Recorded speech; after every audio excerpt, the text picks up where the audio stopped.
Hello friends, இன்றைக்கி நம்மளோட சேனலில் சுவையான முட்டை குழம்பு எப்படி ரெடி பண்ணலான்னு சொல்லி பார்க்கலாம். முட்டை குழம்பு ரெடி பண்ணுறதுக்கு ஃபஸ்ட் ஒரு கடாய் எடுத்துக்கலாம். அந்த கடாய் சூடானதும் நாம் வாசனை பொருட்கள் எல்லாமே வறுத்து எடுத்துப்போம். எண்ணெய் எதுவுமே விட வேண்டாம்.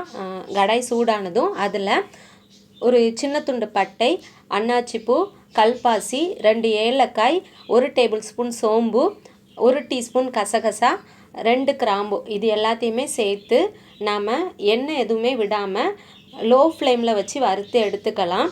எதுவுமே கரிஞ்சிடக்கூடாது. கரிஞ்சால் ஒரு கசப்பு டேஸ்ட்டு வந்துடும். அது முட்டை குழம்போட டேஸ்ட்டே அப்படியே சேஞ்ச் ஆகிடும். ஸோ கரிஞ்சிடாமல் லோ ஃப்ளேமில் வச்சு லைட்டாக வாசனை வர வரைக்கும் மட்டும் நம்ம வறுத்து எடுத்துக்கலாம். வறுபட்டதும் இதை தனியாக ஒரு பிளேட்டில் மாற்றி வச்சு இதை நம்ம ஆற வச்சிடலாம். அப்புறம் இதே கடாயில் நாம் 2 டேபிள் ஸ்பூன் அளவுக்கு நல்லெண்ணெய் எடுத்துக்கலாம். எண்ணெய் சூடானதும் இதோட 1 டீஸ்பூன் அளவுக்கு கடுகு உளுந்தம்பருப்பு சேர்த்துக்கலாம். கடுகு பொரிஞ்சதும் ஒரு கொத்து கருவேப்பிலை சேர்த்துப்போம். இதோட கொஞ்சமாக பெருங்காயத்தூளும் நம்ம சேர்த்துக்கலாம். இப்போது நம்ம ஒரு பெரிய வெங்காயத்தை நீளமாக கட் பண்ணி இதோட சேர்த்துப்போம். சேர்த்துட்டு வெங்காயம் கொஞ்சமாக வதங்க ஆரம்பிக்கவும் இதோட நாம் நல்லா பழுத்த தக்காளி பழமாக ஒரு பழத்தை குட்டி குட்டியாக கட் பண்ணி சேர்த்துக்கலாம். இதோட 10 பூண்டு பல்லையும் நம்ம சேர்த்துப்போம். சேர்த்துட்டு இது எல்லாமே நல்லா குழஞ்சி வதங்கணும். இந்த தக்காளி வெங்காயம் வதக்கிறதுக்கு கொஞ்சமாக மஞ்சள் தூளும் உப்பும் சேர்த்துக்கலாம். இது நல்லா குழஞ்சி வதங்கட்டும். இந்த அளவுக்கு நல்லா குழஞ்சி வதங்கவும் இதோட நாம் உருளைக்கிழங்கு சேர்த்துக்கலாம். நான் ஒரு உருளைக்கிழங்கை தோல் நீக்கிட்டு குட்டி குட்டியாக கட் பண்ணி சேர்த்துக்கிறேன். உருளைக்கிழங்கு உங்களுக்கு ஆப்ஷனல் தான், நீங்கள் விருப்பப்பட்டால் சேர்த்துக்கலாம். எனக்கு இந்த கறி குழம்பு முட்டை குழம்புக்குள்ளே போட்ட உருளைக்கிழங்குலாம் ரொம்ப பிடிக்கும். ஸோ நான் உருளைக்கிழங்கு ஆட் பண்ணிக்கிறேன். லைட்டாக எல்லாத்தையும் மிக்ஸ் பண்ணி விட்டுட்டு நாம் இப்போது மசாலா ரெடி பண்ணிக்கலாம். மசாலா ரெடி பண்ணுறதுக்கு ஒரு கைப்பிடி அளவுக்கு தேங்காய், பாதி அளவு தக்காளி, அப்புறமா 2 டீஸ்பூன் அளவுக்கு சீரகம், நம்ம வறுத்த அந்த பட்டை, ஏலக்காய், கிராம்பு எல்லாமே ஃபஸ்ட்டு வறுத்தோம் இல்லையா, அந்த வறுத்த ஸ்பைசஸ் எல்லாத்தையும் ஆட் பண்ணிக்கலாம்.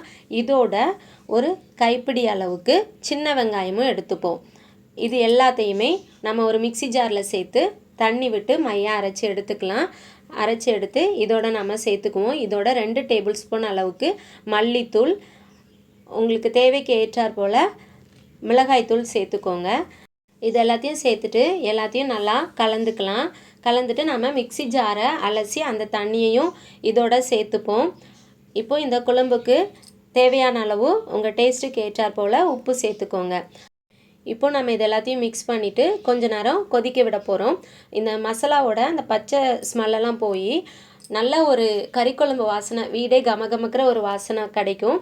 அந்த அளவுக்கு இதை நம்ம கொதிக்க விடலாம். நல்லா இந்தளவு கொதித்து வரவும் இந்த குழம்புக்கு தேவையான அளவு தண்ணி சேர்த்துப்போம்.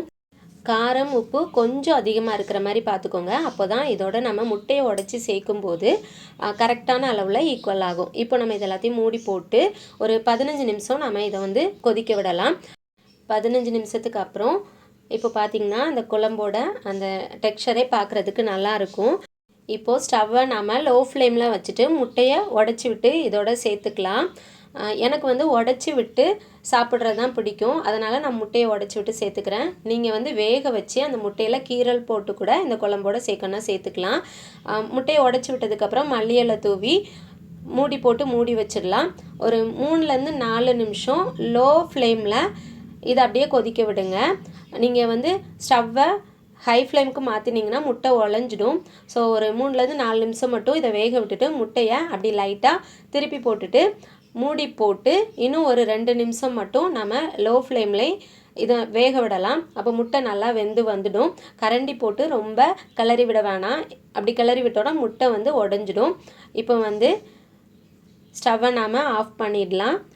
அவ்வளோதான், நம்மளோட முட்டை குழம்பு சாப்பிட்றதுக்கு தயாராகிடுச்சு. இதே மெத்தடில் நீங்களும் ட்ரை பண்ணி பார்த்துட்டு உங்களோட எக்ஸ்பீரியன்ஸை மறக்காமல் கமெண்ட்டில் ஷேர் பண்ணுங்கள். இதே மாதிரி நிறைய ரெசிபீஸ்க்கு நம்மளோட சேனலை சப்ஸ்கிரைப் பண்ணிவிடுங்க. Thank you friends.